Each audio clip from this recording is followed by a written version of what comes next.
Hello and welcome back to my next video, video number 3, which is all about variables and constants. Now, variables and constants are a way of setting up words which you do not know the value of, but also allows it to change during runtime. Now, to declare a variable, all you have to do is type in var, and then on the next line, put in the name of the variable. So let's say loads, because if you're going to be doing something like a mining script or something, you're going to want it to count how many loads it has done. So just put in loads, then put a colon, and then put in the data type. Now there are I think there's four different data types. You've got integers, so just put integer.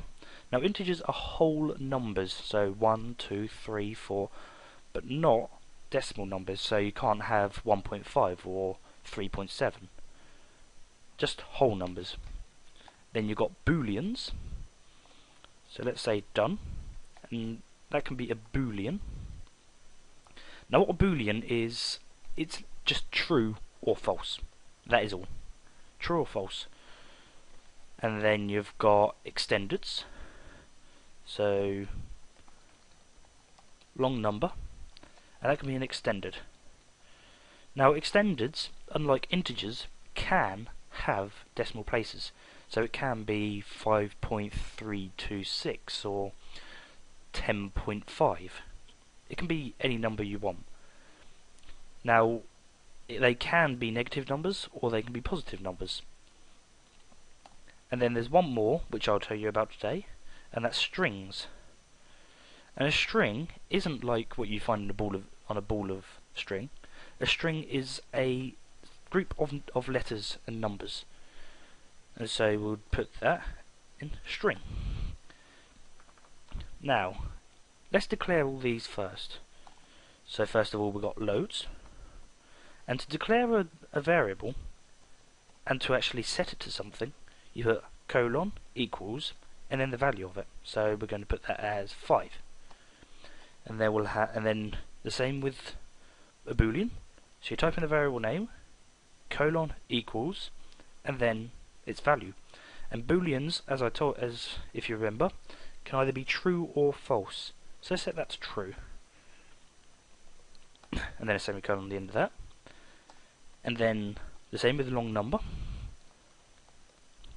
And long numbers can be decimal numbers. So we'll have 5.36486. And a semicolon, and that is a long number. And then last but not least, we've got text. And with text, which is a string, you need to put it in single comma quotes, single quote marks. So put a single quote mark, and then put in your string. So we'll put hello world, which is a classic one, and then close it with another single comma, and then press a semicolon. Now you notice that the text is in blue. This is just to show you that it is a string. Now constants are like variables, apart from you set them when you declare them. So to make a constant, you put in const, and on the next line you put the constant name.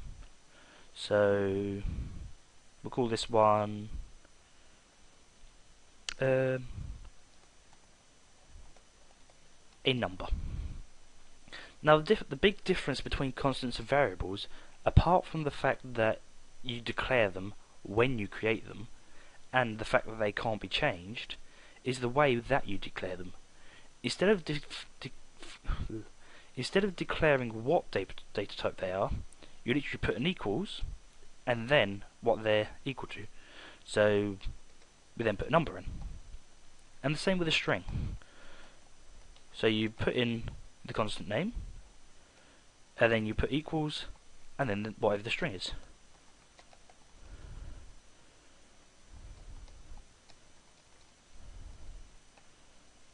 And then a semicolon at the end. Now variables, as I said, can be changed through runtime, so they're good for if you want to check use it to store how many loads it's done for progress reports, because every time it's done a load you can change the value and increase it by 1.